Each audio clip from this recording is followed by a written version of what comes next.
The Flashpoint Xplor 600 Pro came out in 2018, and while it's a great light that I definitely recommend, it is quite a difference in price compared to the original Flashpoint Xplor 600, also known as the Godox AD600. If you ever wondered what the differences between the two lights are and if the price is justified, then you're in luck because that's exactly what I'm going to go over in today's video. I'm also going to do you guys a favor and leave the best deals on both of these lights in the description area below in case you guys are interested in getting either of these two lights. Before I continue, I do want you to know that this video is sponsored by Adorama. Adorama is an industry-leading retailer that has been serving photography, videography, and audio customers for almost 50 years now. Their motto is everyone is a creator, and they do their best to unleash that creator by providing us with the tools and expertise necessary to get the job done. I personally shop at Adorama for both the great deals on products I use and recommend, but also the great customer service on those products as well. If you find yourself interested in any product I talk about in today's video, check the links that will be in the description area below, and be sure to use those links if you decide to order. To start off this list of differences between the Flashpoint Xplor 600 Pro and the original, I wanted to talk about the color accuracy of both of these two lights. The color accuracy of the original 600 is plus or minus 200 Kelvin,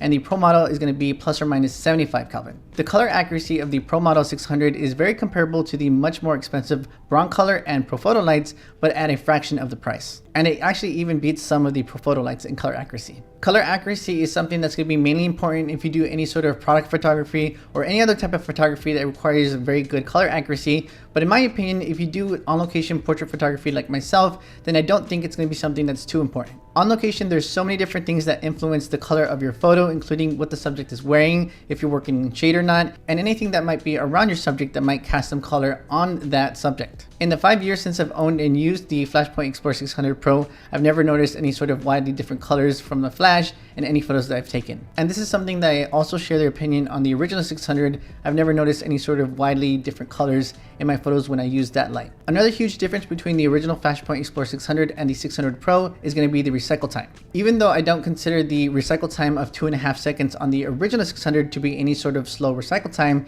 it is quite a difference in speed when you compare it to the 0.9 seconds on the 600 Pro. For any light out there, once you reduce the output of the flash from max output to lower outputs, you get even faster recycle times, and with the 600 Pro, you can actually use it at 1/16th output and get up to 12 consecutive shots at that output. The next difference on this list is going to be the handle of both of these lights, the 600 Pro and the original 600. I'm not sure how many of you know this, but on the original 600, if you tighten the handle on that light too much, you can actually strip it and get it stuck at that certain angle. And this actually happened to me with one of my lights, but in my defense, it wasn't me who tightened the handle, it was my cousin, and I did tell him not to tighten it too much. Thankfully, that's not going to be any sort of issue that you have to worry about with the 600 Pro's handle. That issue with getting stuck is just something I wanted to mention since it did happen to me, but the main difference that you're going to notice between the two handles on both of these lights is the noise that's not being made on the 600 Pro and the noise that is made on the original 600. On the original 600, it was very noisy whenever you changed the angle of the light using the handle.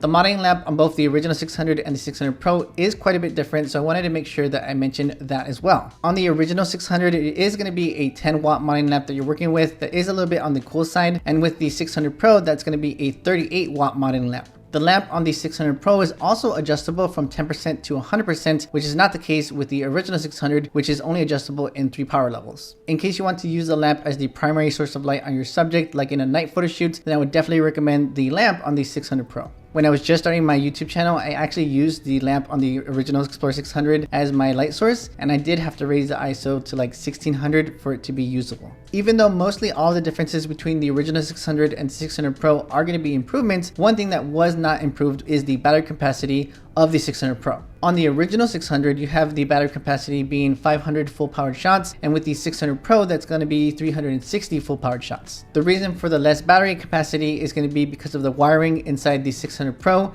In order to get those faster recycle times, they did need to do something that has to do with the wiring in terms of the battery for the 600 Pro to get those faster recycle times at the sacrifice of more battery capacity. Next up on this list is going to be the flash tube design of these lights and also the position, because one of these lights is more recessed than the other. On the original 600, you can definitely see that this is the more recessed light because the 600 Pro did intentionally change the position of the flash tube so that it can better fill in modifiers. And like I said before, the flash tube is different on both of these lights. On the original 600, you do have more of a, I believe it's called helix design. And on the 600 Pro, you have a rounder design, a horseshoe shape, and I believe it's for more even lighting. On the 600 Pro, you have the availability of the ID function. For anyone who doesn't know what the ID function is, you can think of it as adding more channels to your light. You will still have only 32 channels, but within each of those channels, you will have 99 different channels, which are just going to be 99 different IDs. So for example, if I'm on channel 11, since that's my favorite number and somebody else's favorite number is 11, and we're both channel 11, then I can just turn on the ID function on my 600 Pro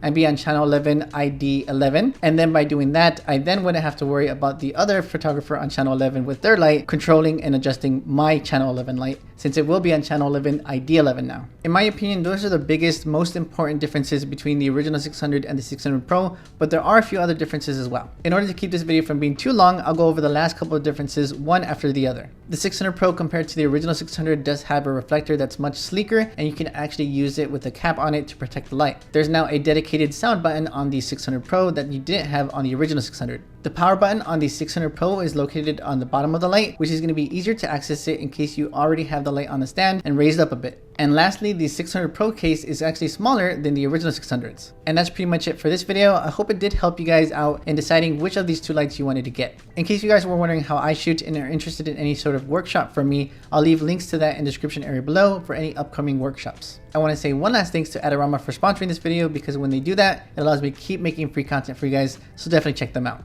Take care guys, and I'll see you in the very next video.